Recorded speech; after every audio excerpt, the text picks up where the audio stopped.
Christian Eckes announces he will not return to Busch Motorsports, but I'm going to tell you why I think it's more than just a driver, and I think the entire organization needs to take a look itself in the mirror. And Santino Ferrucci, it looks like he might be making the jump from Indycar to NASCAR.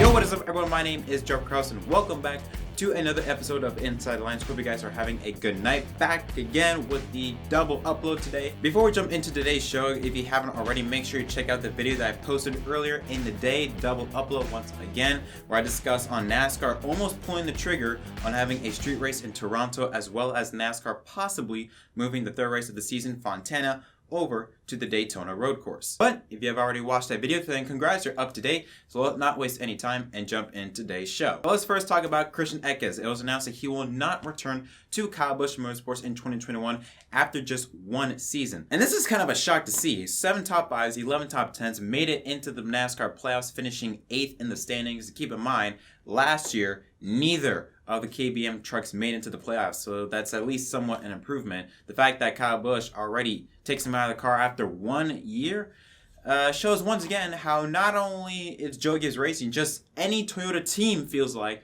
is just straight up ruthless. If you're not out there winning, they'll cut you out in not even 2 seasons. If you don't succeed in 1 year, if you don't win a race in 1 year, or in year 1, you're out of the car. But I think this exposes a bigger problem, I feel like, with Busch Motorsports. If you take a look at their history, earlier in the years, in 2013, 14, 15, 16, 17, KBM was dominating the Truck Series division. I mean, you had drivers like Eric Jones, Christopher Bell, just winning 4, 5, 6 races. William Byron also in his rookie season, just winning races left and right. But then 2018 hit, and then all of a sudden, the winning just went away. I mean, the last driver to win more than one race that was not Kyle Busch was Christopher Bell back in 2017. And since then, KBM has found very little success outside of its owner in Victory Lane. In 2018, they only went to Victory Lane one time outside of Kyle Busch, and that was Noah Gragson.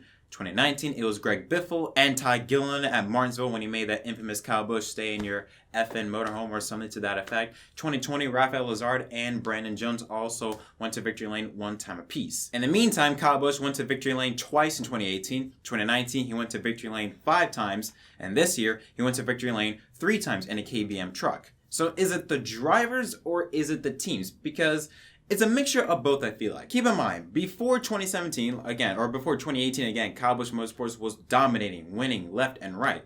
But then something happened in 2018, the introduction of the Ilmore engine. Now, this was a way to help NASCAR teams and the Truck Series specifically to save money. And this was introduced in 2018, the same year that all the success at KBM stopped. Now, granted, they did win a 2019 Owners' Championship, but again, none of their drivers were nowhere in contention for the Drivers' Championship. Again, 2019, neither Harrison Burton or Todd Gilliland made it to the playoffs. Gilliland did win a race, but still never made it to the playoffs. And I feel like the introduction of the Ilmore engine in 2018 have made, I don't want to say KBM mortal, but has at least allowed for other teams to keep up with Busch Motorsports. Because now, we're seeing other teams like GMS Racing and all 4 of their drivers being competitive. We're seeing Thorsport Racing also being competitive. Hell, someone from their own Toyota team, Hattori Racing, also winning races, and they're just a single car team. They won 4 races, I believe, this year, and almost made it to the championship 4 at Phoenix. So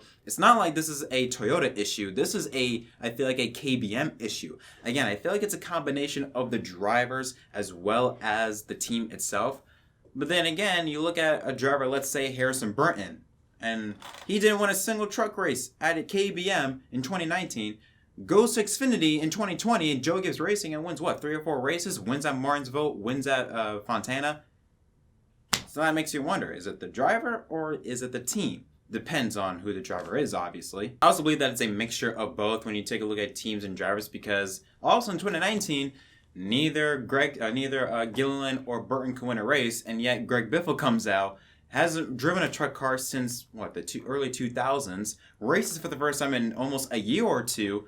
In his first race, comes and wins the race. So again, it's a tricky situation that KBM is in, but I don't like the fact that he is without a ride. Christian Eckes is without a ride, but at least the good news, Chandler Smith, he announced that he will be returning to KBM in 2021. Safe Life Repair, that auto glass business, they will return as a primary sponsor for 15 races, and he will go out and contend for the championship in 2021. Smith, I feel like, can be a good driver if they give him time. In the last 5 races, he's finished 5th, 3rd, 5th, 21st, and 3rd. Those were his last 5 or 6 races, so he is really consistent and can run up front. So all signs pointing to good news for KBM, but I can guarantee you this. If he doesn't win a race, I won't be surprised if he's not back in the car in 2022. So, again, KBM is a great team, but it's very ruthless. And, yeah, I think they need to give their drivers just a bit more time, 1 or 2 more years, just to get accustomed to things. Because, again, I don't think KBM is the powerhouse team that it once was, mainly because of this Ilmor engine. But that's just my thoughts on it. What are your thoughts on this announcement? Are you sad that Eckes is leaving? Are you not? But I will say also, even though Eckes is leaving, John or Nemechek coming into play in that Ford truck, I think that'll also be a test to see, okay, is it the team or has just been the drivers that KBM has been picking that is hurting the team's performance? And now on to our final story. Santino Ferrucci. Anytime his name is brought up, you're going to get a mixed reaction. You're going to get a very positive reaction or a very negative reaction. He's a very polarizing character.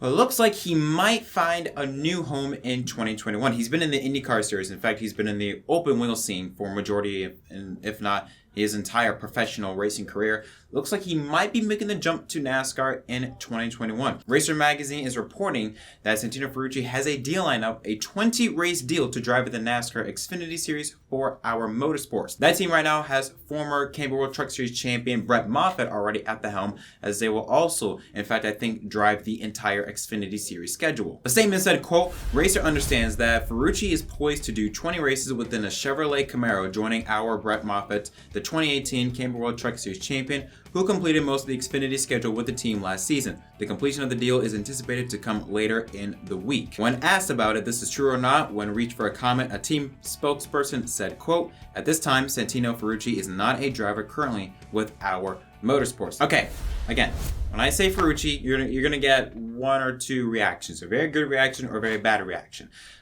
We know about his past issues with Formula 2 and the intentional wrecking and even racist behavior with him, but we're not going to discuss that.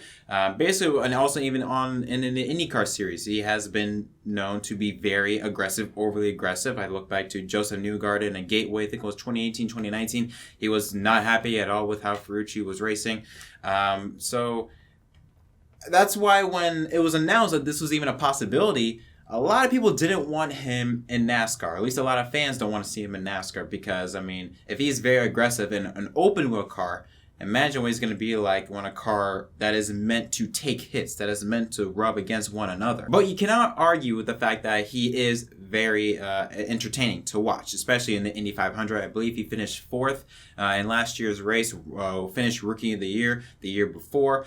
So he can run really good on the big stages. Currently at the moment, he does not have a deal lined up for IndyCar in 2021. I do hope, in terms of the car count, I hope he gets a ride at least for the Indy 500, if not a full-time ride, because I do believe he's the type of driver that I feel like in some time, he could be a real threat for the Indy 500, depending on what ride he's in next year. Regardless, he's going to help that team a lot. If he were to get a ride next year for the Indy 500, he's going to help that team a lot. But as for what he does in NASCAR in terms of what sponsorship he brings, with the financial situation that he is under at the moment, is not the same as it was in years prior.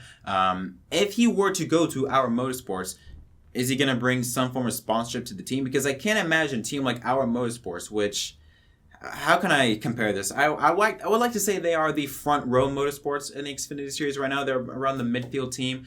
I can't imagine them pulling or getting a driver like Ferrucci, an open wheel driver with 0 stock car experience. I cannot imagine him going to that team without bringing some form of sponsorship. What that sponsor may be, I don't know at the moment, but that's the only way I can see that. I can even see why our Motorsports would even take this chance. I mean, we have seen open wheel drivers come from IndyCar come to NASCAR in the past and have failed horribly, like Dario Franchitti, for example. The only driver to really found some form of success was Montoya, and he only won 3 races all of which were on road courses. Now, it has been widely known that Ferrucci has been a long-time NASCAR fan, so maybe he's always been one of those drivers that has just been waiting for the opportunity to jump the ship and maybe just try out NASCAR for a couple races, like Connor Daly, for example. He ran, I believe, at Road America for Roush Fenway Racing for one race, I think, back in 2018. So he could be one of those drivers that just wants the chance to be able to try out NASCAR, so this could be his opportunity. You know, with no deal lined up